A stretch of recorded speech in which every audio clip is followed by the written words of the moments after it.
I was there the time of my first week, but it's that was crazy. It was beautiful. It was so pretty. Yeah. It's like right on the side. It's just funny to see that.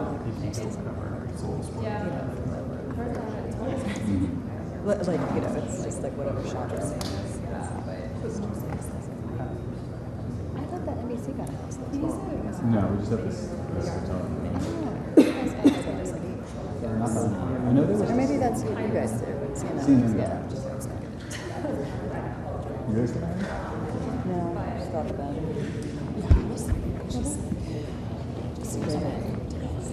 I also did one event. It's far and that's really Big enough to get a little bit. yeah, definitely. There. You need some camp chairs and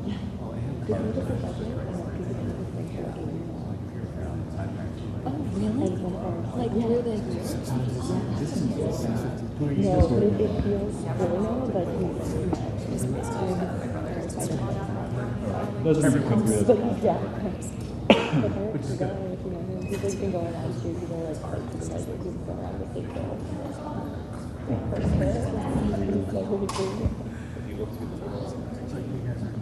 That's smart though, to do it to the good. That's great. Yeah, and like, yeah.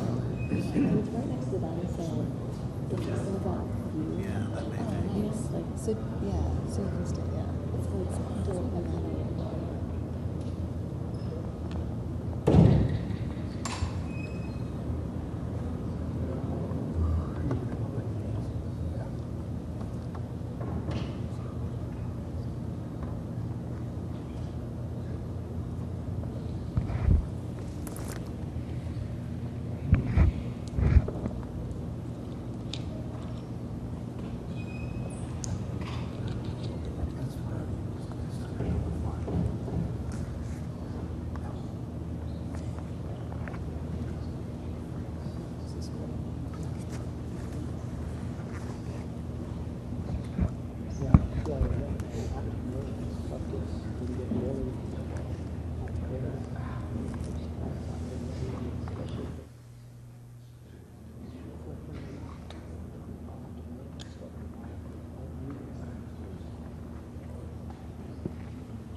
Yeah.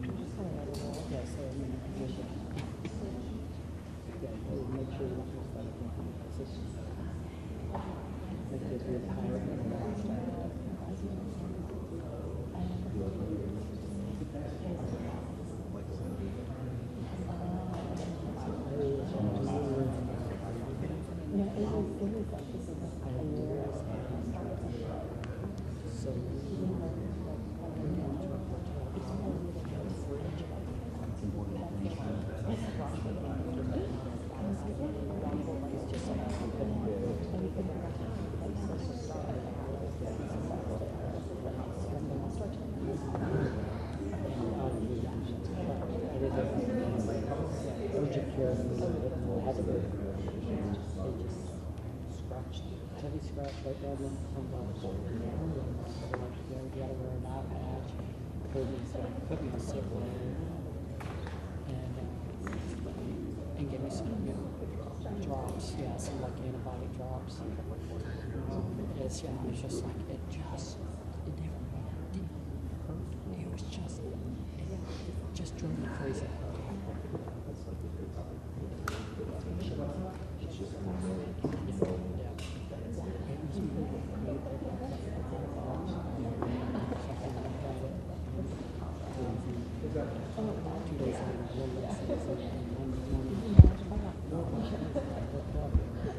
Totally clear because I would drive and try to see if I can see it.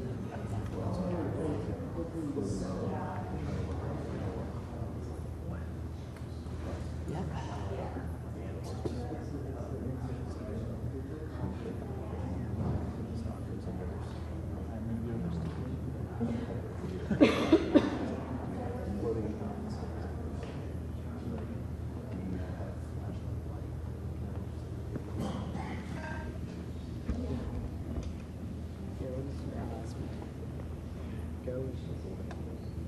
Yeah, that too would be the disadvantage for this year. Yeah. Everything would be too late. No.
All right, we're gonna try to see if we can.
Do we still call?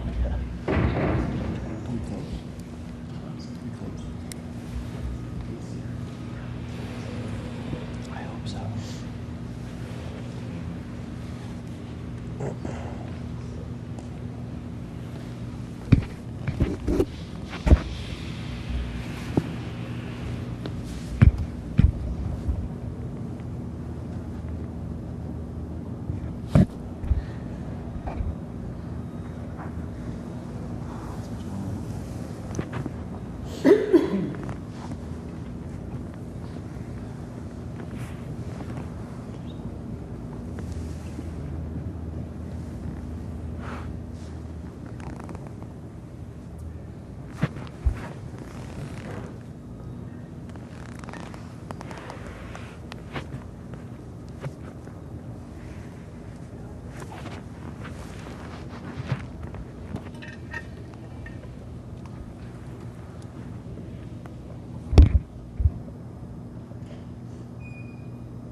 Live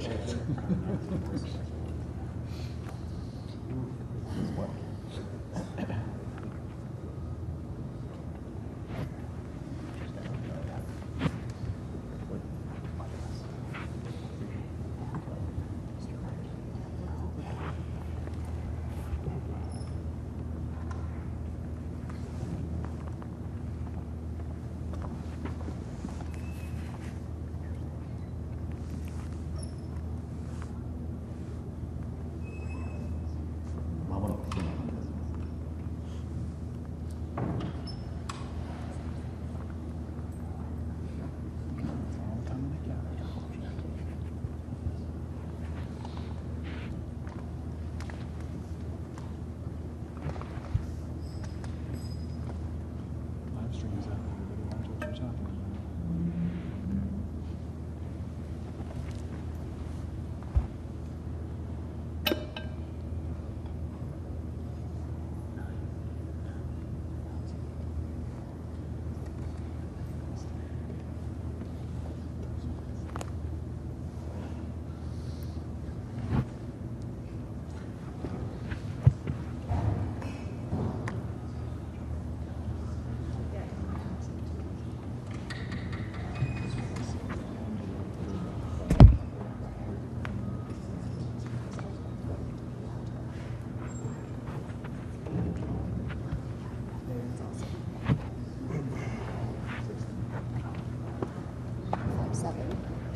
Or 2-inch shoes.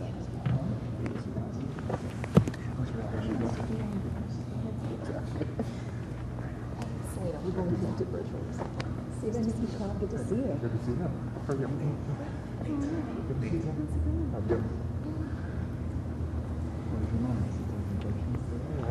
How's the mood? Yeah, they're always in for a show. Understood that.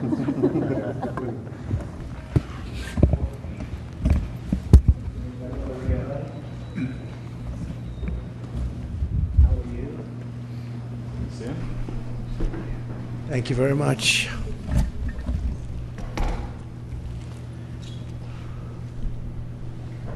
So it's an honor to be with you. We'll discuss a couple of points. We'll take some questions later if you'd like. I'm sure you might have one or two. I'd be shocked if you didn't. I'd be very impressed. But I'm honored to welcome one of the most accomplished business leaders of our time, the founder and CEO of SoftBank, everybody knows, Masayoshi Son. Masa runs one of the largest companies in Japan and among the most successful investment and technology companies anywhere in the world, one of the most successful investors in the world. And we've just concluded a very productive meeting, and today I'm thrilled to announce that SoftBank will be investing $100 billion in America, creating 100,000 American jobs at a minimum. And he's doing this because he feels very optimistic about our country since the election. And many other people are also coming in with tremendous amounts of money. You probably noticed that a poll was just taken. It's business is literally in 39 years, there's been nothing like it. It's been the biggest increase. Small business owners gave it a 41% jump. It's the biggest jump that we've had in 39 years. And nobody's ever seen anything like it. And it's just, they're very optimistic.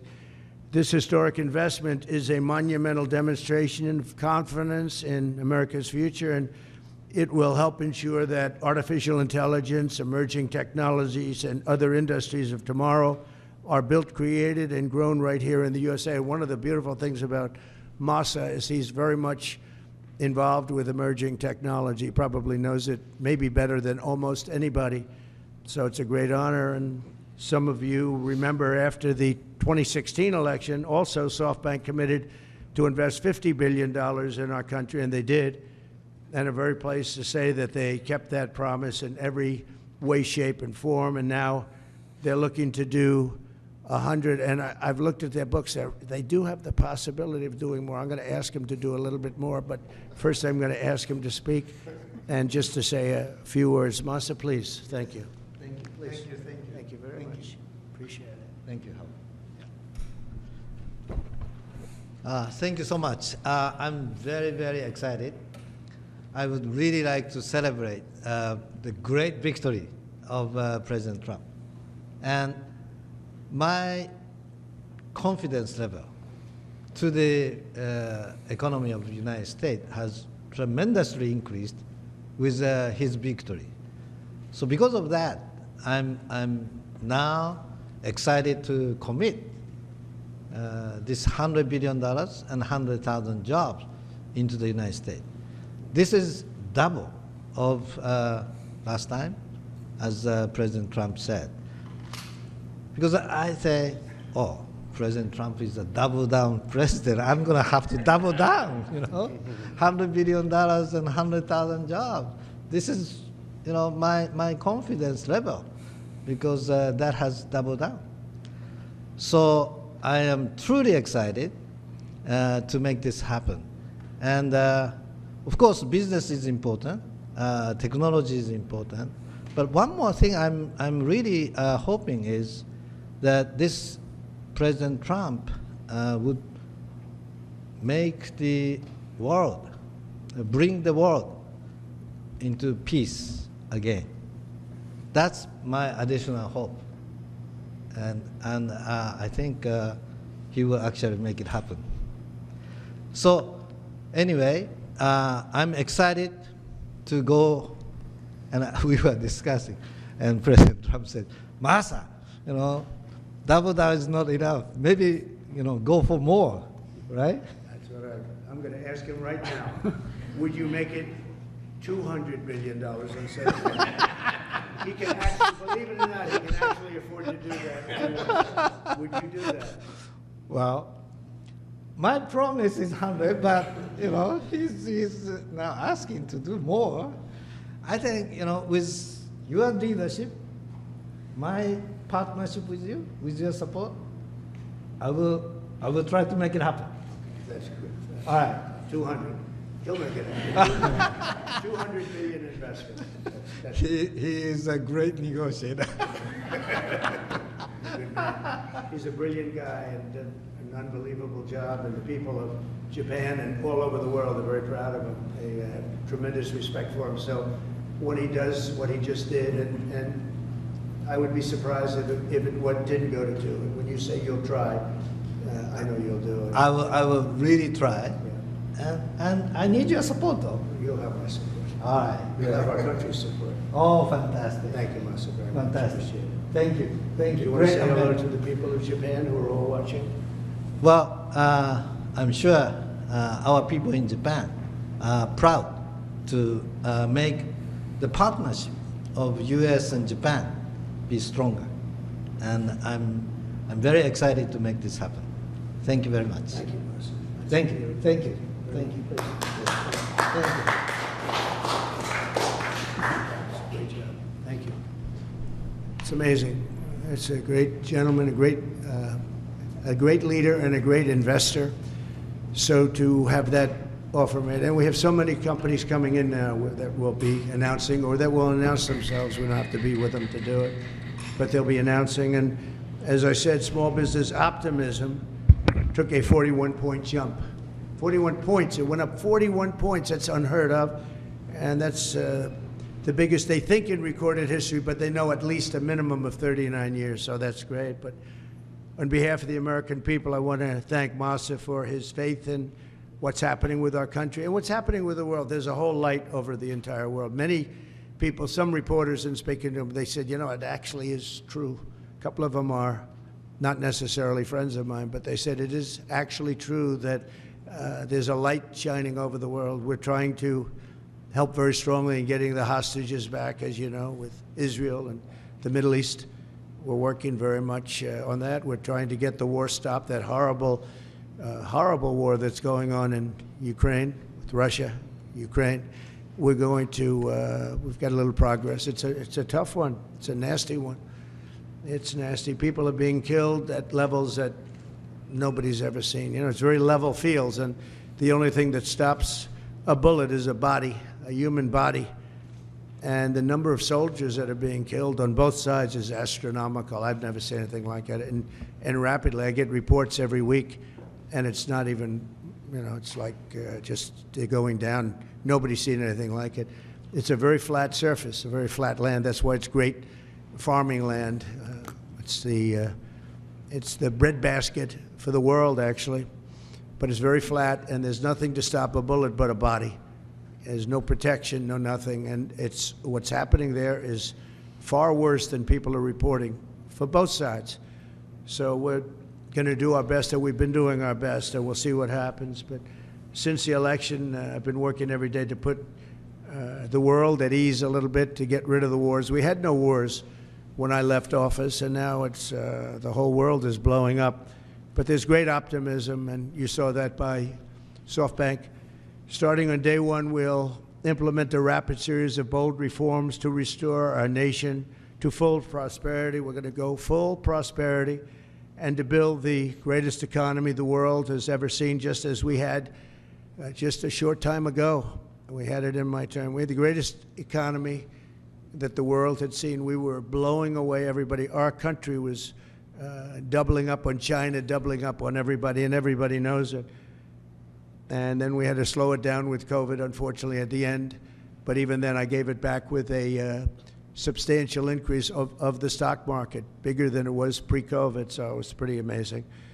Already preparations are underway to slash massive numbers of job-killing regulations, eliminating 10 old regulations for every new one. You put a new regulation on, you have to get rid of 10, and we'll be able to do it. And that was about the percentage we had. We cut more regulations than any president has ever cut, by far, actually, by approximately 5 times. Some of those regulations, unfortunately, were put back on, but we'll catch up very quickly. We'll catch up with it. One of the things I'd like to ask the Biden administration, as you probably heard, there are 2 events that took place. We're talking about a friendly takeover, a friendly transition, as they like to say. This is a friendly transition, and it is, but there are 2 events that took place that I think are very terrible. One is that if people don't come back to work, come back into the office, they're going to be dismissed. And somebody in the Biden administration gave a 5-year waiver of that, so that for 5 years, people don't have to come back into the office. It involved 49,000 people. For 5 years, they don't have to go. They just signed this thing. It's ridiculous. So it was like a gift to a union, and we're going to obviously be in court to stop it. The other thing is really terrible. We spent a tremendous amount of money on building the wall. The wall was designed specifically by the Border Patrol because it's very hard to climb. They need to have see-through. They need it to be steel because you can't cut. It's very powerful steel. It's very hard steel. It's a special type of steel, but very, very hard to cut.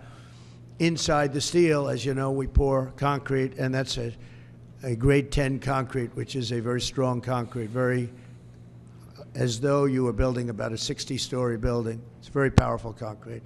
They've made tremendous technology advances in the word concrete. Who would think that? But I know that from the construction industry.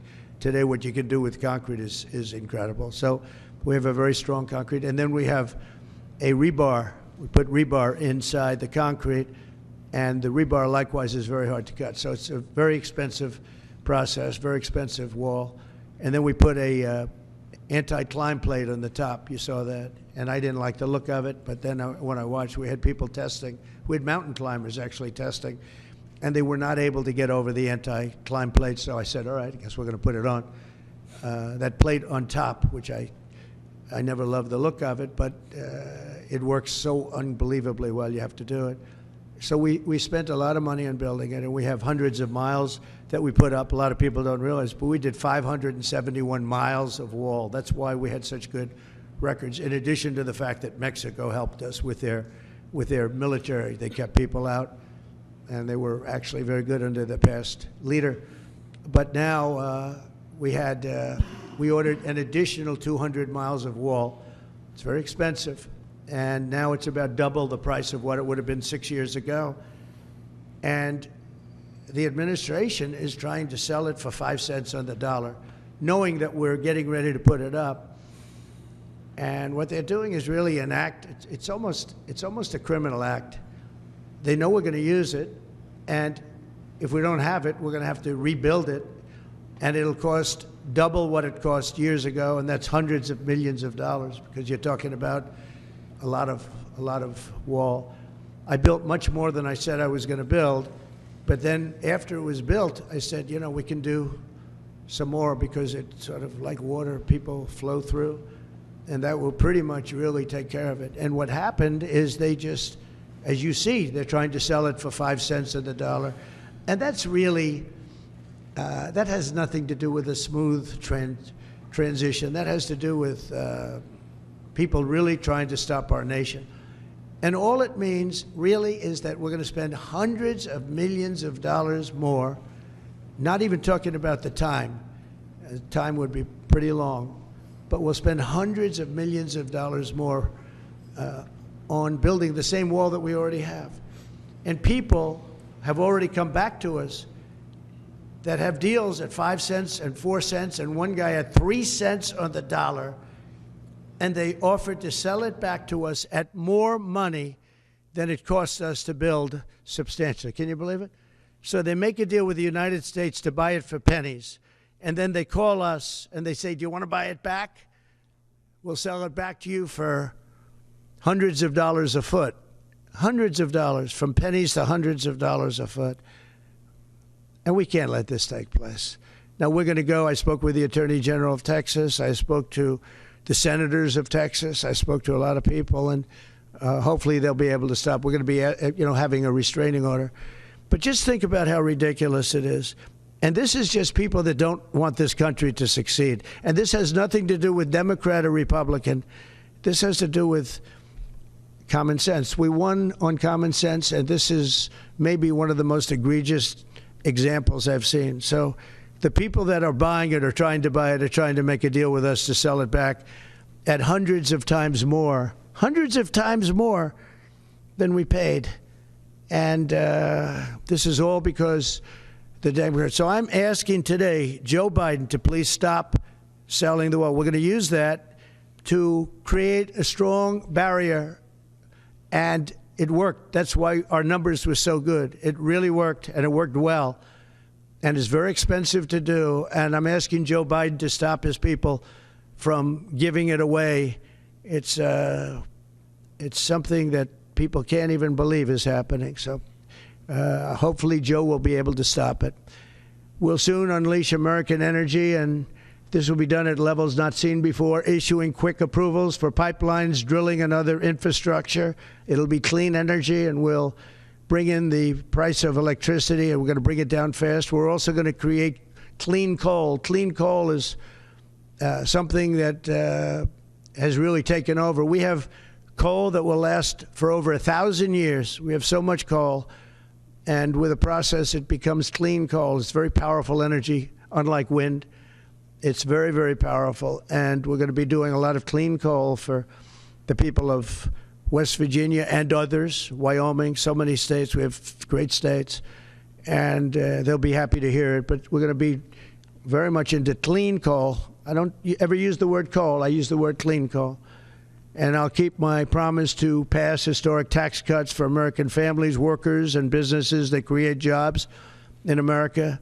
As you know, we're giving tax cuts if they do it here. We brought it down from 44%, 42%. In some cases, it was 39%. We brought it all the way down to 21%. And now we're bringing it down to 15%, but only if they make their product, their car, or whatever they're doing in the United States, in the U.S., and people are thrilled. I've had the smartest people on Wall Street call me. They said, where'd you get that idea? And it doesn't seem that complicated, right? But it's it's like the paperclip. Nobody ever thought of it. One guy thought of it. Everybody looked at it. They said, wow, that was a good idea. Why didn't I think of it? But we're bringing it down 6 more points, and that will put us really at the best level we've ever had for bringing in business. We've never been down to that level. We'll be among the lowest taxed states, and a lot of businesses are going to come in. Between that and our taxing and tariff policies, we're going to have business like nobody's ever seen in this country before. That's why we're, having a 41-year record in optimism from small businesses and big businesses. And I'll keep my promise to pass historic tax cuts for families. workers and businesses that create jobs in America. Any business that invests $1 billion or more in the United States will be eligible for fully expedited permits and approvals, including environmental approvals from the federal government. So when companies come in, if they're going to invest $1 billion or more, there'll be many of them, and they'll go into Detroit, and they'll go into a lot of places where we want them. You saw how well I did with the auto workers. We did unbelievably. You saw how well we did with the Teamsters, and also the non-union were record 98%, 97%. Nobody's ever got numbers like that because we're bringing business back, and they're all coming back. We lost them over years of stupidity, I call it. I call it the years of stupidity, the decades of stupidity. Through the Department of Government Efficiency, Elon Musk has been working very hard with various people, including Vivek. We'll going to eliminate hundreds of billions of dollars of waste and fraud. And I can only tell you, I'll give you a little early report, they're finding things that you wouldn't even believe. So we're looking to save maybe $2 trillion. And it'll have no impact. Actually, it'll make life better, but it'll have no impact on people. It's not like we will never cut Social Security, things like that. It's just waste, fraud, and abuse.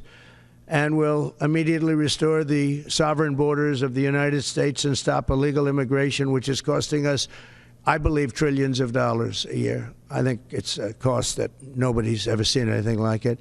I don't know how can you be satisfied releasing prisoners into the United States. Think of this. You're releasing prisoners from jails all over the world, not just in South America. From the Congo, I would talk about it all the time. They're a very big sender of people. But from all over the world, they're sending prisoners out of their jails. Some of their jails are empty, and they will be empty soon if this ever continued. I spoke with the president of Mexico, and as you know, I spoke with Justin Trudeau of Canada, and we told them it's not fair, not right. You can't let these people come into our country. And they understand. They're very much on notice. And they're going to have to stop this from happening. They're going to have to stop it. We lose a lot of money to Mexico. We lose a lot of money to Canada, tremendous amount. We're subsidizing Canada. We're subsidizing Mexico. That can't go on. And I get along with the people of Mexico and Canada very well, but we can't let that happen. Why are we supporting and giving other countries hundreds of billions of dollars? It's not fair. It's not right. And the people of Mexico and Canada fully understand that. We've talked about it before, but now we're doing something about it. We started, and then we had to fix the COVID situation, and that's what we did. But now we're doing it. We're doing it from the beginning. Howard will be largely in charge. We'll be working on it together. Howard's terrific. He's done a fantastic job, and he's really helped us a lot with transition. I think we have fantastic people coming in. So all of these policies will help us rapidly defeat inflation, create millions of new jobs, and put money in the pockets of the hardworking families of our country, pay off debt. We're going to be paying off a tremendous amount of debt. We're at $36 trillion. You don't want to be there. And we're going to be using a lot of the money that we make. We're going to be opening up a lot of businesses that are going to be pouring in because of our tax policy. And we're going to use the money that we made to pay off debt and to reduce taxes. We're going to further reduce taxes. If you remember when we reduced them last time, that brought a tremendous amount. We brought it down to 21%, and that was the biggest tax cut in the history of our country. And nobody ever thought this would happen, but this is what's supposed to happen. We actually ended up taking in more revenue at 21 than we did at 40%, which was pretty amazing. But this will be the most exciting and successful period of reform and renewal in all of American history, maybe of global history. The golden age of America, I call it. It's begun. So it's the golden age of America, and that's what it's going to be. And we hope we don't have any intervening problems, because things happen. Like out of nowhere came the China virus. Out of nowhere came other things we don't want to have. You know, when I left, we had no wars. We had no problems. The Middle East was good. We did the Abraham Accords. We did things that nobody thought were even possible. But think of it, 4 years ago, we had no wars. You didn't have Russia going into Ukraine. They wouldn't have done it. They weren't even thinking about it. When they saw what happened in Afghanistan, I think they gave them an idea. But they wouldn't have done it. They would have never gone. President Putin would have never gone in. And now you look at all those people are dead. All those cities are destroyed. You know, it's nice to say they want their land back, but the cities are largely destroyed. They've left Kiev because probably maybe they want to use it or occupy it, but they haven't done it. They've done a lot of damage, but relatively compared to the other cities, very little. But many of those cities are gone. Those beautiful towers, those beautiful buildings that they had are now laying on their sides, destroyed, totally destroyed. The turrets and all of the magnificent 1,000-year-old, 2,000-year-old structures that were very strong are blown to smithereens. You look at some of those cities and not one building standing. So, you know, when you say take over the country, take over what? Take over what? That's a 100-year rebuild. Take 100 years to rebuild it, and you can never have it the way it was. What a shame. It should have never happened. It would have never happened. If I were president, that war would have never happened. Nor would Israel have happened with the attack on Israel. So we're inheriting big challenges at home and all over the world. Again, we had no wars. We had no problems. We had no inflation. We had no inflation. We had it less than 1%. A perfect number. And then we had inflation, the likes of which I say I don't believe the country's ever seen inflation like that. They say 38 years. I don't know. I think it's probably ever. But we're going to take care of all of it. We're going to get the prices down by energy. The energy is going to come in. We have more energy than anybody else. We're going to use it. We don't have to buy energy from Venezuela when we have 50 times more than they do. It's just insane what we're doing. So we will not rest until America is richer, safer, and stronger than it has ever been before. And we have a big head start. Last time we didn't. And last time we didn't know the people. We didn't know a lot of things. But by the time we got it up and going, it was incredible. Again, we built the greatest economy in history for that period of time. And we'll do it again, I believe, substantially more so. Because we understand, number one, the people of Washington. I know them. I didn't know any of them virtually. I relied on other people for recommendations. Some were very good recommendations. We had some great people. Bob Lighthizer, I thought was great. We had a lot of great people, and but we had some people that I wouldn't have used in retrospect. And now I know them better than anybody, better than they know themselves.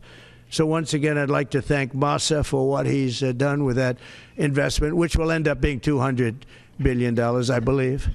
But I just want to thank him. He's just an outstanding man. When you have that kind of brain power wanting to invest in this country, and that's money that he can't invest elsewhere. So that's a big investment, but makes me feel very good. Makes me feel that we're absolutely on the right track. So thank you to Masa, and we'll take a couple of questions. Yeah, please.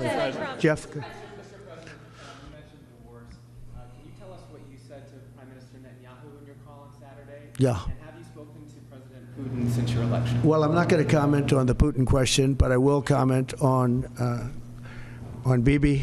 We had a very good talk. We discussed what is going to happen, and I'll be very available on January 20th, and we'll see. As you know, I gave warning that if these hostages aren't back home by that date, all hell's going to break out, and very strong. But we generally just discussed, I asked him, where are things? Mike Waltz they're doing a great job, by the way. Everybody is very happy. I think he's doing a fantastic job. But he was very much involved in the call. But it was a recap call more than anything else. President Trump, how do you plan to stop the ban on TikTok next month? Who? How do you plan to stop the ban on TikTok next month? We'll take a look at TikTok. You know, I have a warm spot in my heart for TikTok because I won youth by 34 points.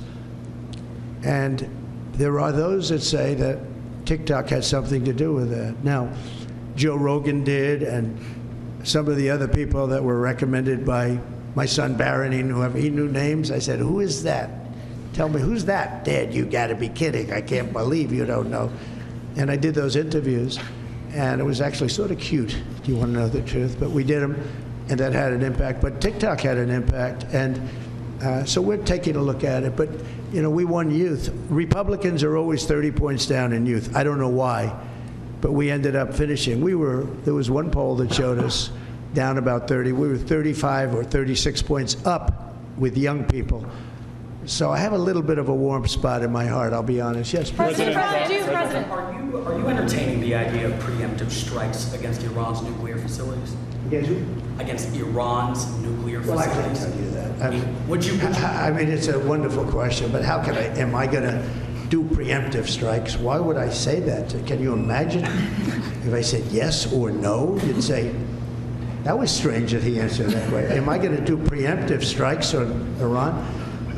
Is that a serious question? How could I answer a question like that?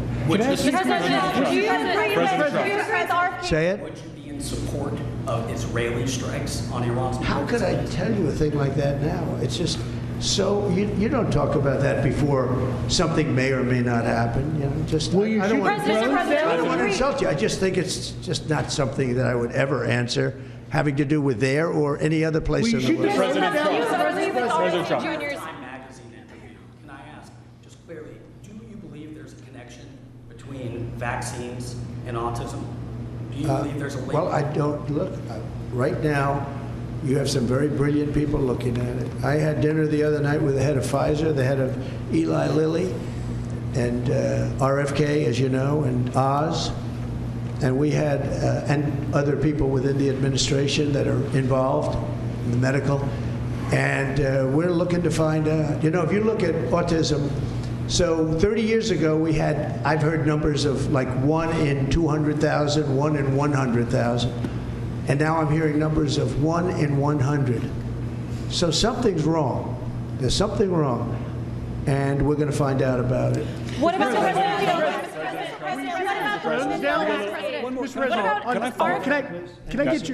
Can I follow up on Robert Kennedy? He's on the Hill today. He's meeting with senators. What do you say to people who are worried that his views on vaccines will translate into policies that will make their kids less safe? No, I think he's going to be much less radical than you would think. I think he's got a very open mind, or I wouldn't have put him there. He's going to be very much less radical. But there are problems. I mean, we don't do as well as a lot of other nations, and those nations use nothing. And we're going to find out what those problems are. And another thing that came up, the dinner was fascinating because I had Bobby and I had, again, the head of Pfizer. You know who that is. He's a highly respected man who has run an incredible company. Likewise with Lilly, the top two people. And we had the head of the industry also. So all companies were represented. And I said, let's have it out now a little bit. And you know what came out of that meeting is that we're paying far too much because we're paying much more than other countries. And we have laws that make it impossible to reduce. And we have a thing called the middleman. You know the middleman, right? The horrible middleman that makes more money, frankly, than the drug companies, and they don't do anything except they're a middleman. We're going to knock out the middleman. I'm going to be very unpopular after that statement. Mr. President, what about the I don't know who these middlemen are, but they are rich as hell. And we're going to knock out the middlemen. We're going to get drug costs down at levels that nobody has ever seen before. And that really, I tell you, we spent more time talking about that with Bobby and with the executives and Oz, all of them. We spent more time talking about that than anything else. Thanks, President Trump. What about the polio vaccine? Well, I'm a big believer in it, and I think everything should be looked at, but I'm a big believer in the polio vaccine, the Salk vaccine. Do you think schools should mandate vaccines? Do you think schools should mandate vaccines? I don't like mandates. I'm not a big mandate person. So, you know, I was against mandates. Mostly Democrat governors did the mandates, and they did a very poor thing. It was, you know, in retrospect, they made a big mistake. Having to do with the education of children. You know, they lost like a year, 2 years of their lives. The mandate was a bad thing. I was against the mandate. So is that something you'd want to... Mr. President. Yes, please. Do you expect Ron DeSantis to appoint Laura Trump to Senator Marco Rubio's seat? No, I don't. I probably don't, but I don't know. Ron's doing a good job. That's his choice, nothing to do with me. Laura's unbelievable. I mean, she was incredible. The job she did at the RNC as chairman, along with Michael Whatley, the combination. But I can just speak for Laura. She is so highly respected by women. I mean, even her workout routines are through the roof. She lifts 150 pounds. I don't know how the hell she does it.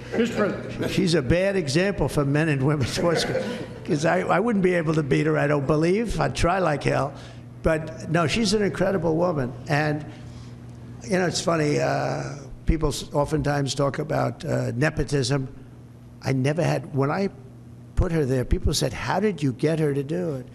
You know, she could have run for the Senate in North Carolina. Ted Budd would be the first to say.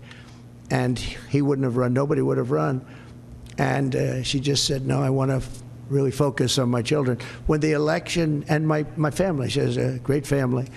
When the election started getting closer, I asked her, would she go to Washington and work on the, you know, as chairman of the committee along with Michael Watley. And they did such an unbelievable job, especially on cheating. They stopped it, or at least they stymied it. Too big to rig. And we won in a landslide. You know, we won tremendously. She did an amazing job. Now Ron is going to have to make, because Marco has been really a star already. And we haven't started, but, you know, we see signs of from some people, or very early, we see signs of stardom. And Marco has done incredibly. He's sort of born for it. It was such an easy decision. The Marco decision was such an easy, but he leaves a vacancy in Florida, and Ron's going to have to make that decision, and he'll make the right decision. I also know that Laura's got so many other things. I mean, she's got so many other things. People want her to be on television. They want to give her contracts. You know, her predominant thought is our country and her family. Those are her thoughts. But she's got so many other things that she's talking about. Mr. President. He'll make the right decision. Mr. President. Should senators who oppose your nominees, your cabinet nominees, should they be primaried? If they are unreasonable, I'll give you a different answer, an answer that you'll be shocked to hear. If they're unreasonable, if they're opposing somebody for political reasons or stupid reasons, I would say has nothing to do with me. I would say they probably would be primaried. But if they're reasonable, fair, and really disagree with something or somebody, I could see that happening. But I do believe that if they're unreasonable, I think we have great people. I think we have a great group of people. Pam has been unbelievably received. You take a look, Pam Bondi. So many have been just unbelievably received. I think Pete Hegseth is making tremendous strides over the last week. He's going to be great. Look, he went to Princeton, he went to Harvard, he was a great student there, but he really was, from the first day I met him, all he wanted to talk about was military. He's just a military guy. I think it's a natural. This was my idea. And you know, Pete Hegseth gave up a lot because he was going big places in Fox, big places, a lot of money. And he didn't even hesitate. When I said, do you want to do this? He said, absolutely. I said, you know, if it doesn't work out, you'll never have the opportunity that you have right now in terms of the world of entertainment or business, whatever you want to call it. You'll never have that opportunity again. In fact, it could be just the opposite because it's nasty out there. He said, I don't care. I have to do it for my country. He gave up a tremendous amount. If this didn't work, it would be a tragedy.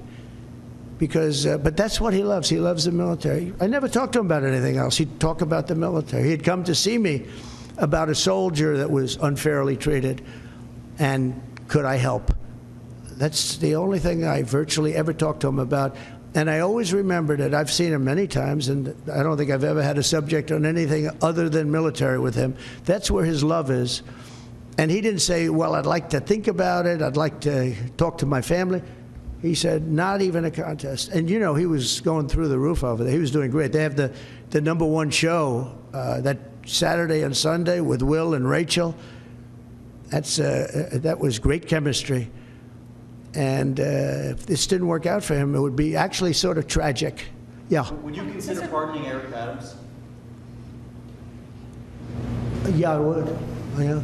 I think that he was treated pretty unfairly. Now, I haven't seen the gravity of it all, but it seems, you know, like being upgraded in an airplane many years ago. I know probably everybody here has been upgraded. They see you're all stars, and they say, I want to upgrade that person from NBC. I'm going to upgrade him. And that would mean you'll spend the rest of your life in prison. I don't know. Somehow, I hope not. I mean, I'd have to see it because I don't know the facts. I think he was treated. You know, it's very interesting when he essentially went against what was happening with the migrants coming in. And, you know, he made some pretty strong statements like, this is not sustainable. I said, you know what, he'll be indicted soon. And I said it not as a prediction, a little bit lightheartedly, but I said it. I said, he's going to be indicted. And a few months later, he got indicted. So, yeah, I would certainly look at it. Yes. Mr. President, can I ask you a question about the drones? With 900 troops in Syria, are you planning on pulling them when you get into office, or will you? Well, you know, we had 5,000 troops along the border, and I asked a couple of generals, so we have an army of 250,000 in Syria, and you had an army of 400,000. They have many more people than that. Turkey is a major force, by the way, and Erdogan is somebody I got along with great, but he has a major military force, and his has not been worn out with war. It hasn't been worn out with all of the other things. I mean, he's built a very strong, powerful army. And so we have 5,000 soldiers in between a 5 million person army and a 250,000 person army. And I asked the general, what do you think of that situation? He said, they'll be wiped out immediately. And I moved them out because, and I took a lot of heat. And you know what happened? Nothing. Nothing. I saved a lot of lives. Now we have 900. They put some back. But 900, if you're talking about two, now one of the sides has been essentially wiped out, but nobody knows who the other side is. But I do. You know who it is? Turkey. Okay? Turkey's the one behind it. He's a very smart guy. They've wanted it for thousands of years, and he got it. And those people that went in are controlled by Turkey. And that's okay. It's another way to fight. But no, I don't think that I want to have our soldiers killed. But I don't think that will happen now anyway because the one side's been decimated. Mr. President, I want to ask you a question about the drones. Are you concerned about more unrest in that region, or do you think it will calm? Well, nobody knows what the final outcome is going to be in the region. You know, nobody knows who really the final. I believe it's Turkey, and I think Turkey is very smart. He's a very smart guy, and he's very tough. But Turkey did an unfriendly takeover without a lot of lives being lost. I can say that Assad was a butcher. What he did to children. You remember I attacked him with the 58 missiles, unbelievable missiles coming from ships 700 miles away, and every one of them hit their target. But I did that. That was the red line in the sand. Obama drew it, and then he refused to honor what he did. He said, if anybody goes across the red line, and Assad killed many more children after that, and Obama did nothing, but I did. I hit him with a lot of missiles. In fact, President Xi was sitting here the night he was in that dining room having chocolate cake. Remember the famous chocolate cake? But and that's when I explained what we were doing as the missiles were shot. And it was amazing as to precision because every one of those missiles hit its target from a long distance away. Had President Obama drawn the line and where it meant something, you wouldn't have even had Russia there. But in the end, I never understood why Russia went there. They were not getting very much out of it. But now their time is taken up with Ukraine, and we'd like to get them to stop on Ukraine, and Ukraine stop also. As you know, when I went to the cathedral, which was fantastic, the job that they've done in France, and the job that Macron, you know, Emmanuel did. He did a phenomenal job on the rebuilding of that cathedral. It's magnificent, and they did a great thing. And they had great respect for our country. They treated me, meaning I'm the country, I'm the representative of our country, and we were treated with great respect. And one of the people that came to pay his respects is, as you know, Ukraine, Zelensky. And he would like to have peace. He wants peace. Everyone's being killed. It's the worst carnage that this world has seen since World War II. I've had pictures of fields where bodies are lying on top of bodies. Looks like the old pictures of the Civil War, where just bodies are all over. Just If you saw those pictures, you'd feel more strongly about it. It's got to stop. And we're trying to get it to stop. Well, we're gonna see. We're gonna be talking. We'll be talking to President Putin, and we'll be talking to the representatives, Zelensky and representatives from Ukraine. We got to stop it. It's carnage. What about the fear here at home of the drones? Thank you. Good to see you. Good to see you. Can you comment on the drones that are flying around New Jersey ports? It seems like the American people have a big disconnect. The government knows what is happening. Look, our military knows where they took off from. If it's a garage, they can go right into that garage. They know where it came from and where it went. And for some reason, they don't want to comment. And I think they'd be better off saying what it is. Our military knows, and our president knows. And for some reason, they want to keep people in suspense. I can't imagine it's the enemy, because if it was the enemy, they'd blast it out. Even if they were late, they'd blast it. Something strange is going on. For some reason, they don't want to tell the people, and they should, because the people are really, I mean, they happen to be over Bedminster. Will you shoot them down? They're very close to Bedminster. I think maybe I won't spend the weekend in Bedminster. I've decided to cancel my trip. Have you received an intelligence briefing on the drones? I don't want to comment on that. Have you been do you have any reason to think they're a threat? Two quick questions. First, on vaccines, do you want RFK Jr. to revoke any vaccines? No, I want him to come back with a report as to what he thinks. We're going to find out a lot. We're doing two things. We're going to have tremendous cost savings that will come out of this. That's a minimum. And we're also going to have, and I think, very serious discussions about certain things, whether it's pesticides. Europe doesn't use pesticides, and yet they have a better mortality rate than we do. They don't use pesticides. In fact, they use it as an excuse not to take our farm product. We spend billions and billions of dollars on pesticides. And something bad's happening. Again, you take a look at autism today versus 20, 25 years ago, it's like not even believable. So we're going to have reports. No, nothing's going to happen very quickly. I think you're going to find that Bobby he's a very rational guy. I found him to be very rational. No, nothing, you're not going to lose the polio vaccine. That's not going to happen. I saw what happened with the polio. I have friends that were very much affected by that. I have friends from many years ago, and they have, obviously, they're still in not such good shape because of it. And many people died. And the moment they took that vaccine, it ended. Dr. Jonas Salk did a great job, so I don't anticipate that at all. But we're going to look into finding why is the autism rate so much higher than it was 20, 25, 30 years ago. I mean, it's 100 times higher. There's something wrong, and we're going to try finding that. We're also going to find out why are we paying more than other countries. And we were in the process of doing that through transparency and other things. We were doing a good job in that first term, and we brought it down. We got the $35, all of the different things. We got, we were the ones that got all of that done. Every one of those things, we got them done. I said, I hope I win, because otherwise somebody's going to take a lot of credit for what we did. But now what happens is we're gonna have a big conversation on price.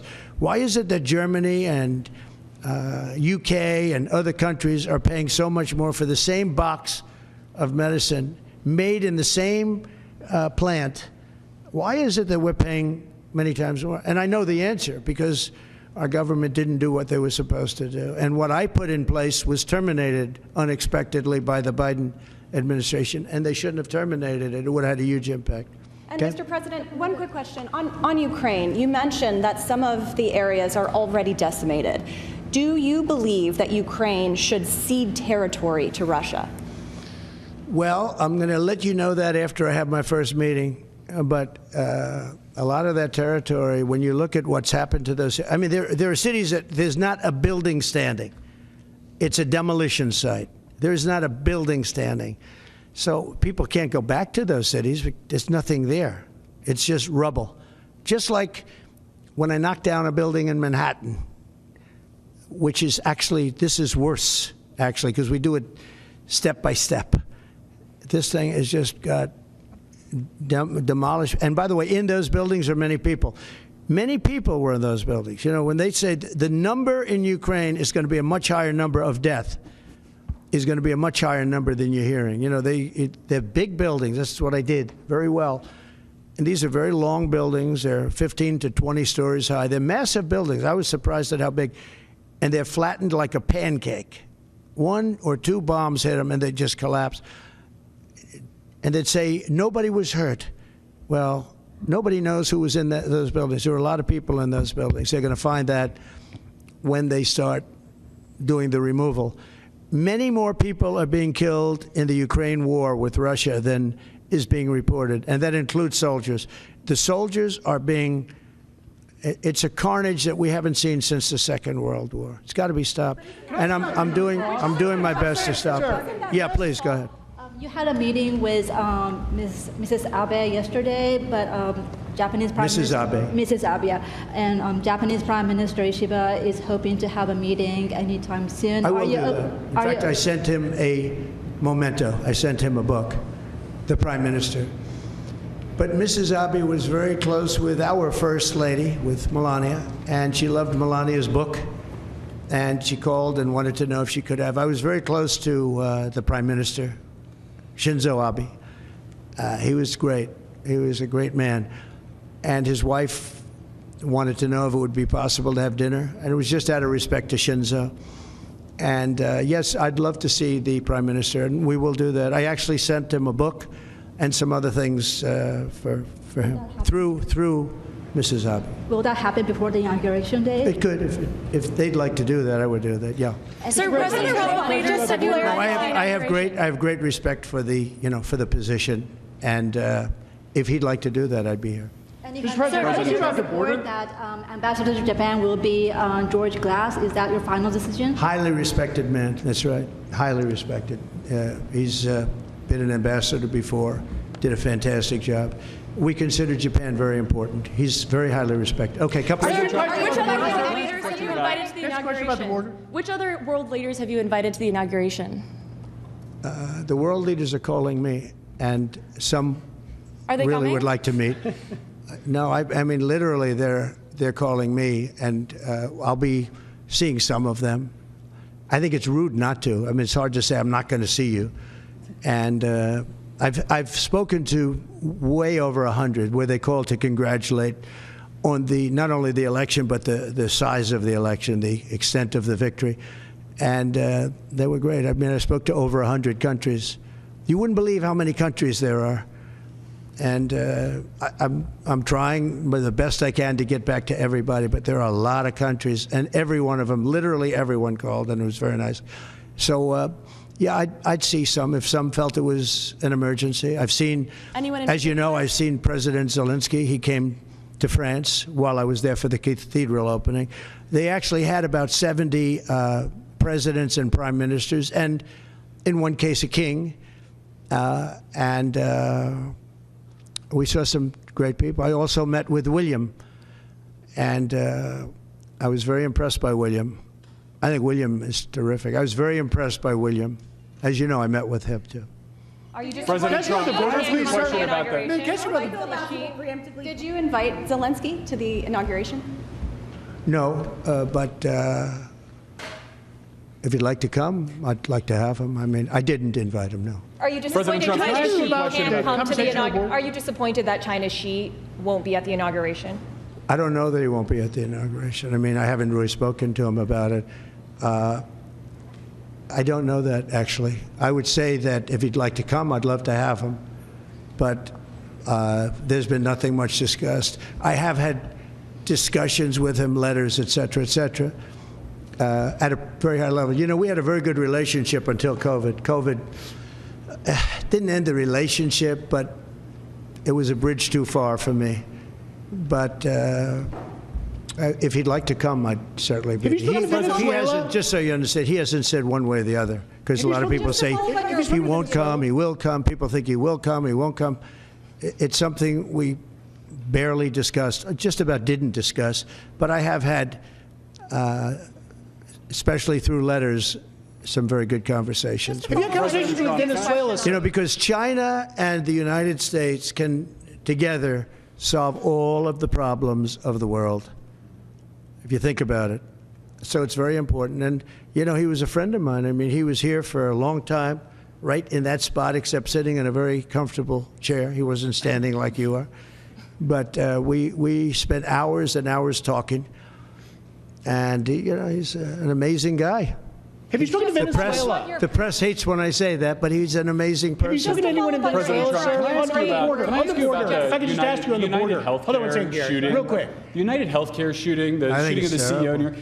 Can you give us your thoughts about that? And what do you make of the reaction I think around it's the terrible. suspected shooter? Does that tell you Yeah, anything about how yeah. people I think it's a about healthcare? terrible thing. I think it's really terrible that some people seem to admire him, like him. And I was happy to see that it wasn't specific to this gentleman that was killed. It's just an overall sickness as opposed to a specific sickness. That was a terrible thing. It was cold-blooded, just a cold-blooded, horrible killing. And how people can like this guy is, that's a sickness, actually. That's really very bad, especially the way it was done. It was so bad, right in the back. And very bad, very thing like that. You can't believe that some people, and maybe it's fake news. I don't know. It's hard to believe that that can even be thought of. But it seems that there's a certain appetite for him. I don't get it. Yeah, please. Could you just comment on? I want to expand on the defamation lawsuits. Could you see moving that to other people with individual platforms, social media influencers, people that... Or newspapers, yeah. Yeah. Yeah. Oh, I do. I do. I think you have to do it because they're very dishonest. We need a great media. We need a fair media.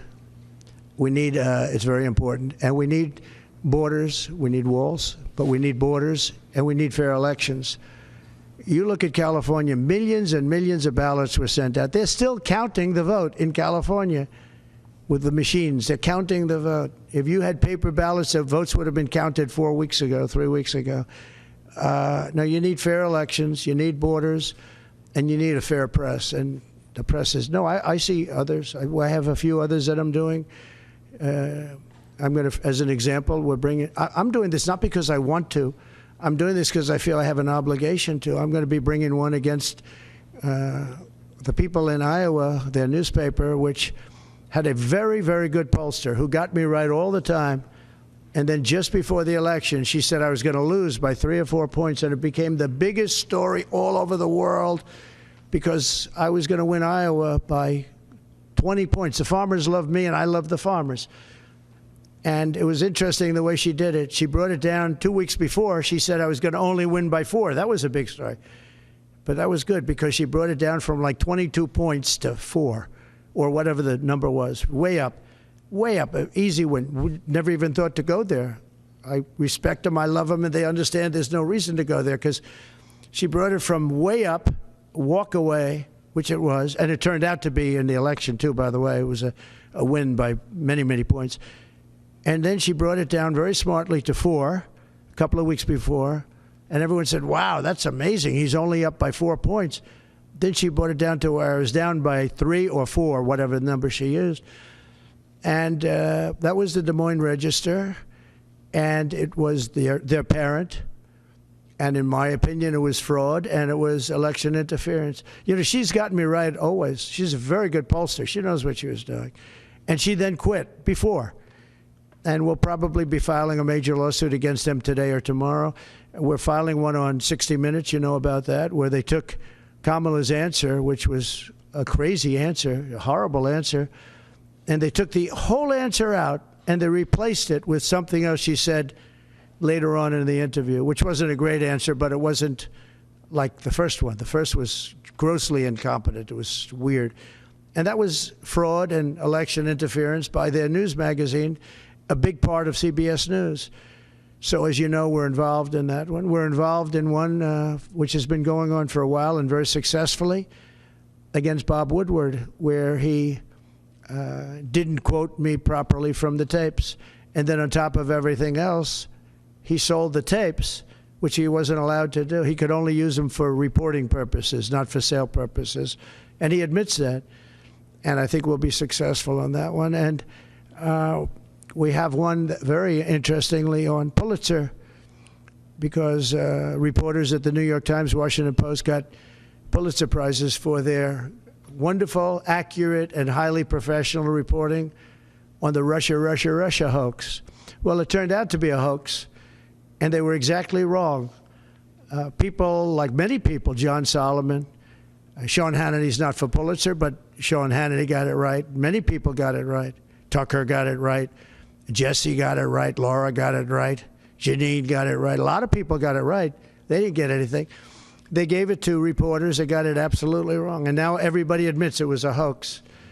And I want them to take back the Pulitzer Prizes and pay big damages. And I think we're doing very well on that one. They have no excuse for it. They gave a Pulitzer Prize to writers that got Russia wrong.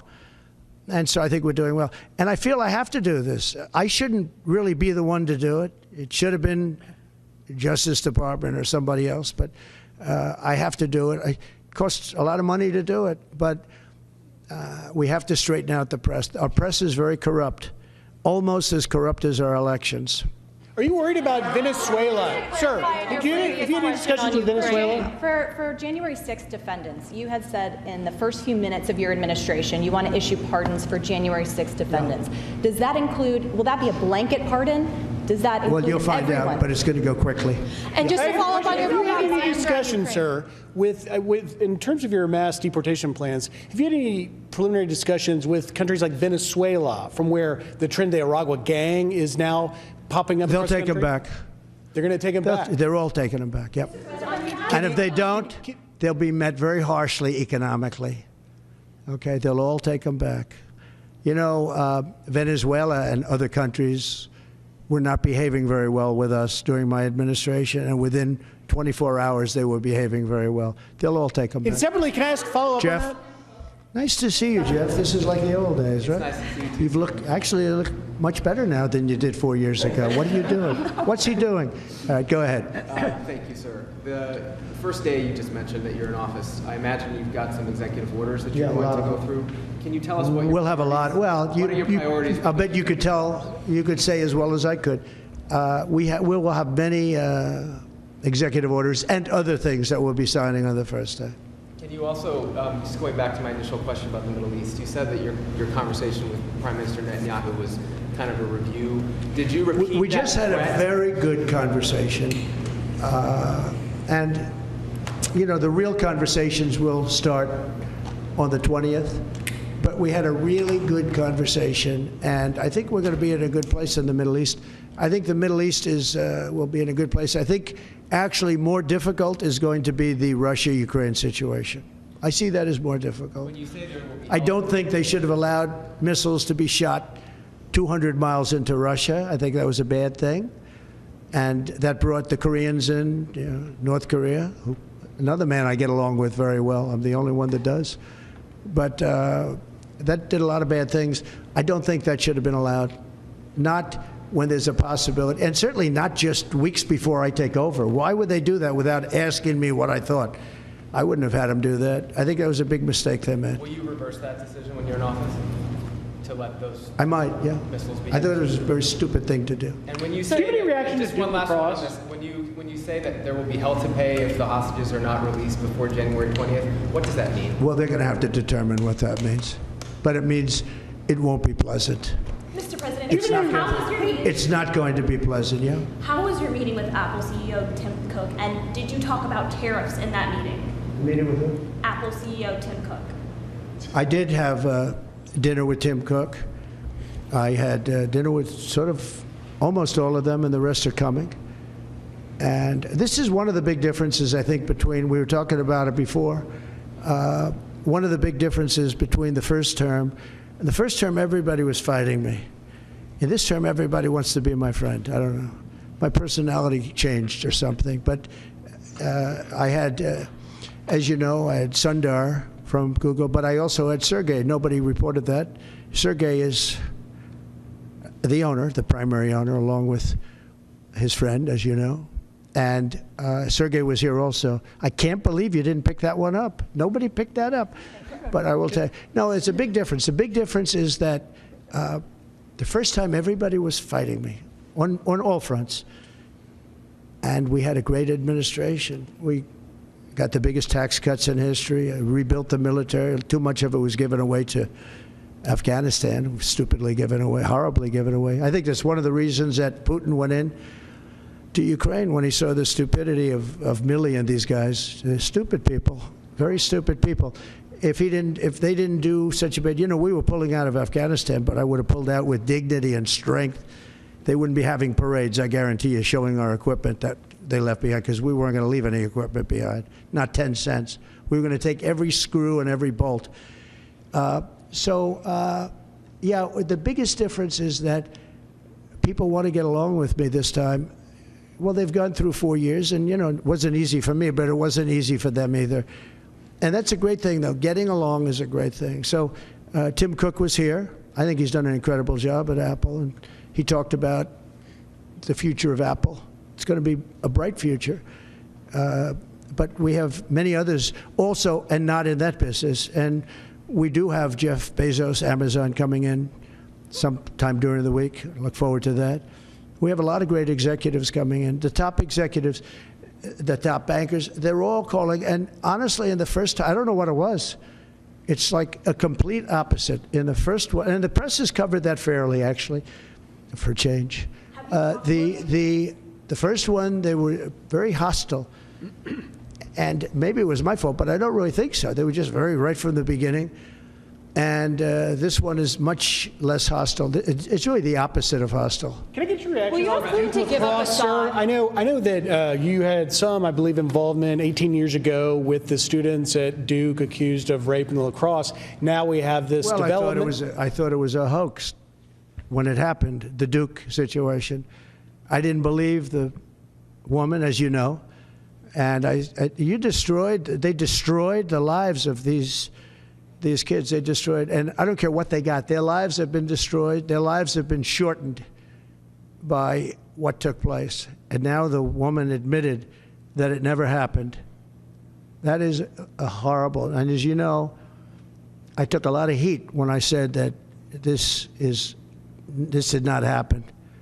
And those kids were beautiful kids with beautiful families, and they were, in some cases, will never be the same. They will never be the same. Have you talked to them by chance? Your thoughts on the Postal Service? You mentioned Bezos a second ago, and I've always thought Bezos would be a key person to go in there and really streamline the logistics of the post office, but they lose billions. Well, there is talk about the Postal Service being taken private. You do know that. Not the worst idea I've ever heard. It really isn't. It's a lot different today with between Amazon and UPS and FedEx and all the things that you didn't have. But there is talk about that. It's an idea that a lot of people have liked for a long time. We're looking at it. I think we're looking at that along with a lot of others. Any questions for Howard, by the way? Commerce. Sure, I'll ask one. Mr. Incoming Secretary, do you see another trade deal with China coming? I think the president... That's a tough one, right? Yeah. Right off the bat. Oh, it's easy for me. You're sitting next to me, so it's okay. No, the president has very clear agenda for tariffs.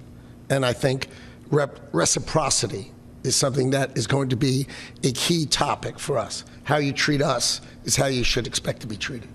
Would you like to weigh in, sir, on that? You said it so well, reciprocal.